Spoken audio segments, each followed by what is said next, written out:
The morning started like any other, with the promise of a fresh start and a comforting routine. The sun was already up, painting the kitchen with its warm embrace as I mixed the pancake batter, the smell of sweetness lingering in the air. The sound of sizzling bacon danced with the laughter echoing through the house. It was a simple joy, a quiet moment before the day's chaos could begin. "What's for breakfast, Auntie?" came a sleepy voice from behind me. It was Stefan, my nephew, his eyes still crusty with sleep, but a hint of a smile playing on his lips. Distractedly, I moved to the sink highest to rinse my mouth, splashing water and clothes. "Pancakes, buddy," I replied, flipping one perfectly onto a plate. "Your favorite." His eyes lit up, and for a moment, the gloom that often shrouded him seemed to lift. He took a seat at the table, watching me as I poured the batter into the hot griddle. His enthusiasm was contagious, making me feel like the best aunt in the world. We chatted about our plans for the day, the usual weekend activities. But then Stefan surprised me. "Let's go on an adventure today," he said, his voice filled with excitement. It was unlike him to suggest anything spontaneous. "What kind of adventure?" I asked, intrigued. "To the park," he said, his eyes shining with anticipation. "To find hidden treasures." I couldn't resist his infectious enthusiasm. "All right," I said, smiling. "After we eat, let's go." "Are you ready?" I asked Mitty. The park was alive with the sounds of nature and the laughter of children. We walked side by side, Stefan occasionally running ahead to inspect a peculiar rock or a bug that had caught his eye. His curiosity was boundless, and for the first time in a while, I saw him truly happy. It was a stark contrast to the quiet, introspective boy he usually was. The adventure had brought a spark to him that was impossible to ignore. As the day went on, our simple search for treasures turned into a quest to conquer the world's most epic treehouse, or to find the elusive four-leaf clover that Stefan swore grew somewhere in the park. Each discovery was met with cheers and high fives, each failure with a shrug and a chuckle. The bond between us grew stronger, and every whispered secret. But it was when we sat down to rest, the sun beating down on our backs, that Stefan did something that would change the course of our adventure. He reached into his pocket and pulled out a small, crumpled piece of paper. Unfolding it, he revealed a hand-drawn map with a giant X scribbled on it. "What's this?" I asked, taking the map from his outstretched hand. "It's a treasure map," he said, his eyes gleaming with excitement. "To the best hot dog stand in the whole wide world." I couldn't help but laugh. "A hot dog stand? That's your hidden treasure?" He nodded vigorously. "Yes, they have the most amazing hot dogs. You'll see." The map looked like it had been drawn by a pirate with a penchant for hot dogs. But the excitement in Stefan's voice was all I needed to agree. Plus, it gave us a clear destination for our adventure, a goal to strive for. We packed up our picnic and set off, the map leading us through the winding paths of the park. The treasure hunt was on. As we approached the spot where the X marked a spot, the smell of grilled meat wafted through the air. My stomach growled in anticipation. The hot dog stand was a small, unassuming wooden shack, surrounded by a handful of picnic tables. The old man behind the counter looked up as we approached, his eyes twinkling with a knowing smile. "2 hot dogs with the works," Stefan said, handing over a crumpled bill. The man nodded and began to prepare our feast. I watched as he sliced the buns, topped them with a perfectly cooked hot dog, and slathered them with an array of condiments. As we took our first bites, the juices dripped down our chins, the flavors exploding in our mouths.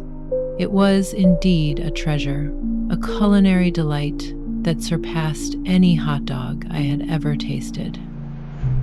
Stefan's eyes sparkled with victory. We sat there, savoring each bite, sharing stories and laughter. The simplicity of the moment was pure bliss. It was then that I noticed a change in Stefan's demeanor. He was relaxed, his shoulders no longer hunched. He spoke more freely than I had ever heard him, his words filled with excitement and wonder. The park's vibrant colors seemed to come alive around us, the greens of the grass and the blues of the sky more vivid than ever before. The warmth of the sun caressed our faces, and the sweet smell of the hot dogs mixed with the blooming flowers. It was as if the world had been painted just for us, and we were the only two people in it. As we finished our meal, Stefan looked at me with a seriousness that was rare for him. "Auntie," he began, "I have something to tell you." I braced myself, unsure of what was coming. He took a deep breath and leaned in, his voice barely a whisper. "This is the best day of my life." The weight of his words hit me like a ton of bricks. The gloom that I had grown accustomed to seeing in him had been lifted, if only for this one perfect afternoon. "Mine too," I replied, my voice thick with emotion. I realized in that instant that sometimes the most profound moments come from the simplest of things: a shared meal, a treasure hunt, and the unconditional love of a nephew.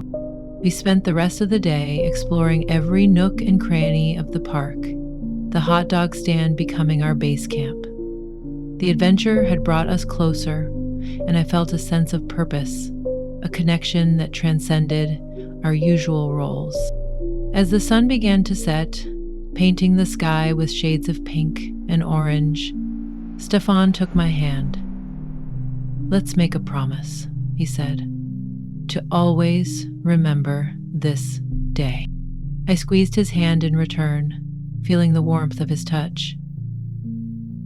"I promise," I said, looking into his eyes. "And I'll make sure to always have hot dogs for breakfast, just in case we need to go on another adventure." "Thanks." He laughed, a sound that seemed to resonate within my soul.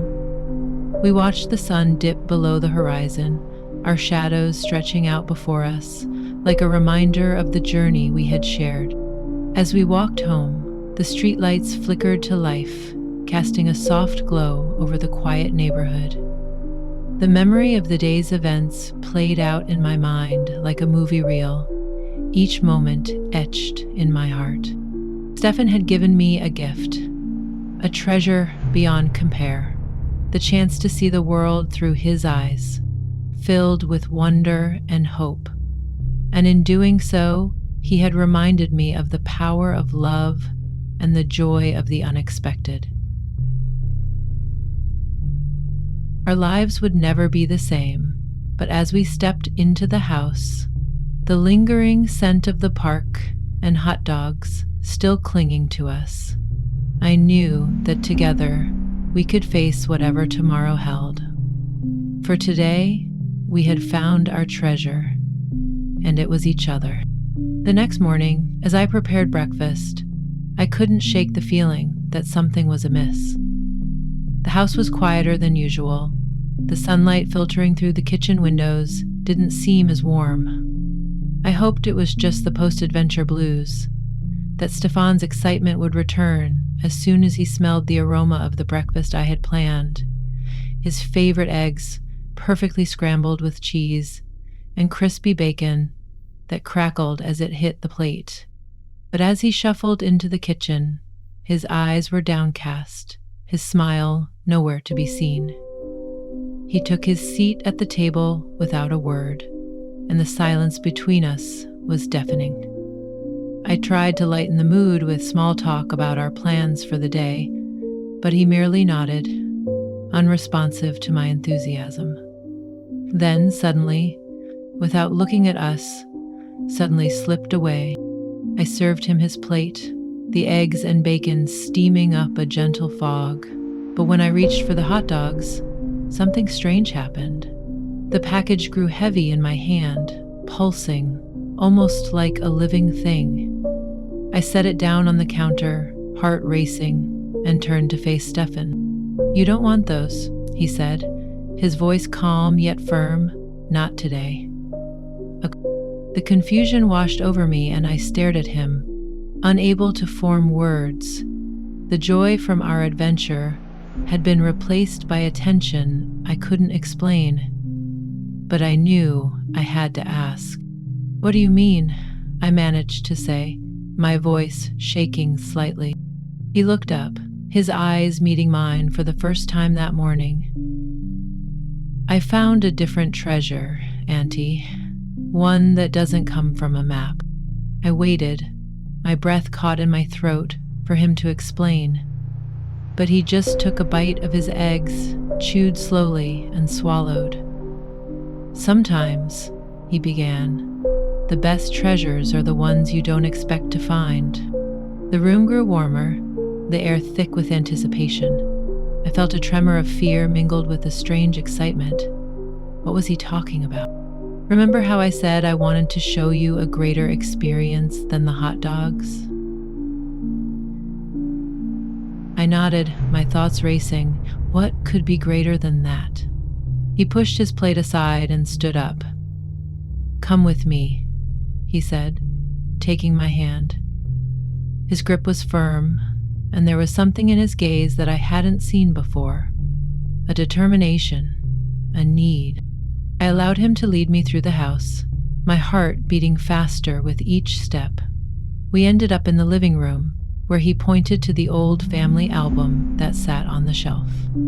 "I want to show you something," he whispered, pulling the album down.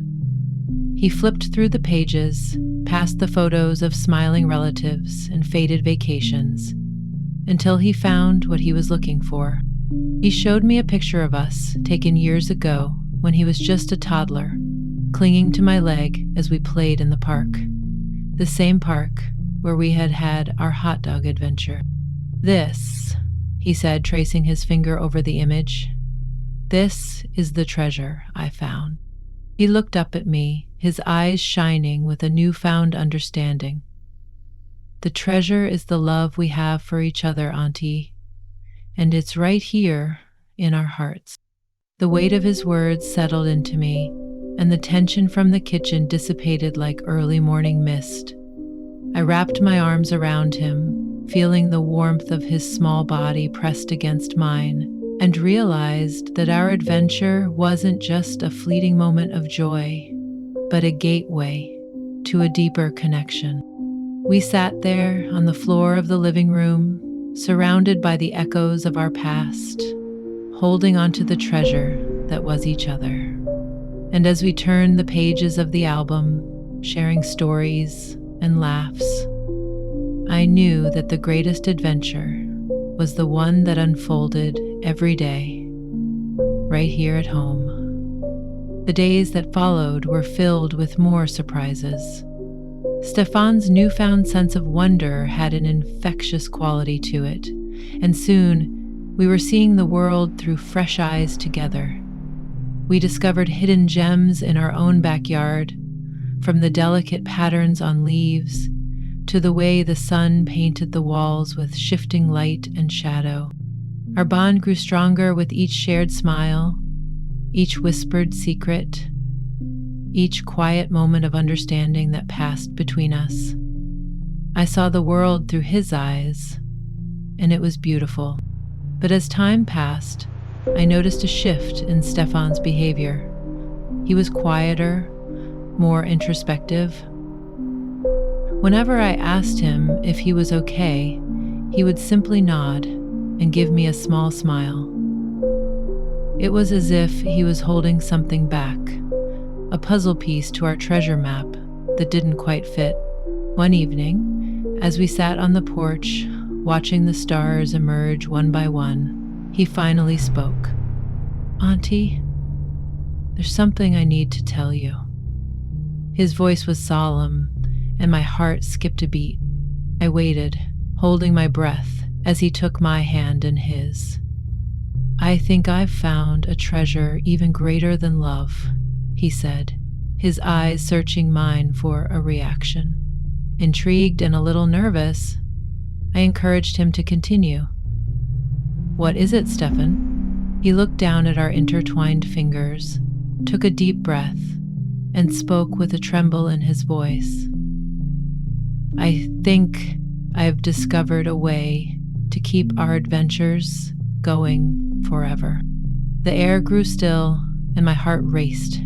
What could he possibly mean? "I've been working on a project," he began. "Something that will let us experience every moment, every feeling, every taste, just like we did at the hot dog stand." I leaned in, eager to hear more. "What kind of project?" He pulled out a small, handcrafted device from his pocket. It was unlike anything I had ever seen before, a mix of wires and lights, pulsing with an energy that was almost palpable. "This," he said with a proud smile, "is our ticket to endless adventure." As he explained the intricacies of his creation, my mind raced with questions. How did he come up with this? What did it do?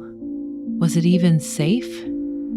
But the excitement in his voice silenced my doubts. This was Stefan's treasure, and it was real. He held the device out to me.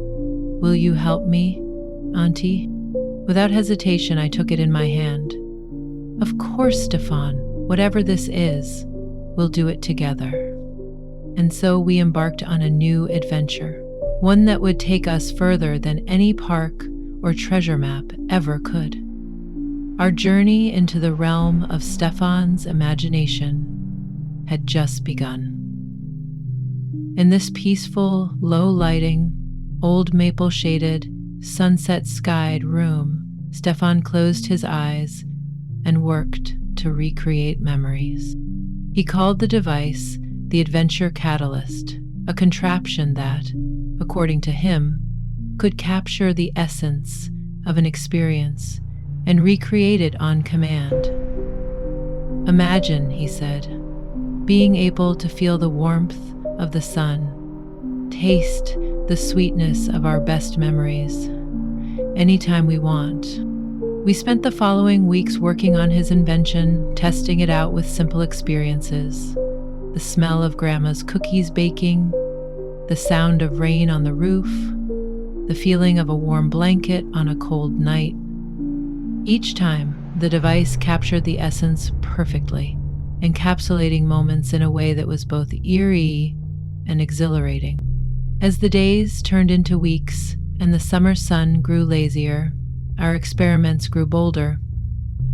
We tried to capture the thrill of a roller coaster ride, the chill of a winter's first snow, the awe of a shooting star streaking across the night sky. Each time, the device surpassed my expectations, leaving me in awe of Stefan's ingenuity. But it wasn't until we attempted to encapsulate the feeling of pure love that we encountered a problem.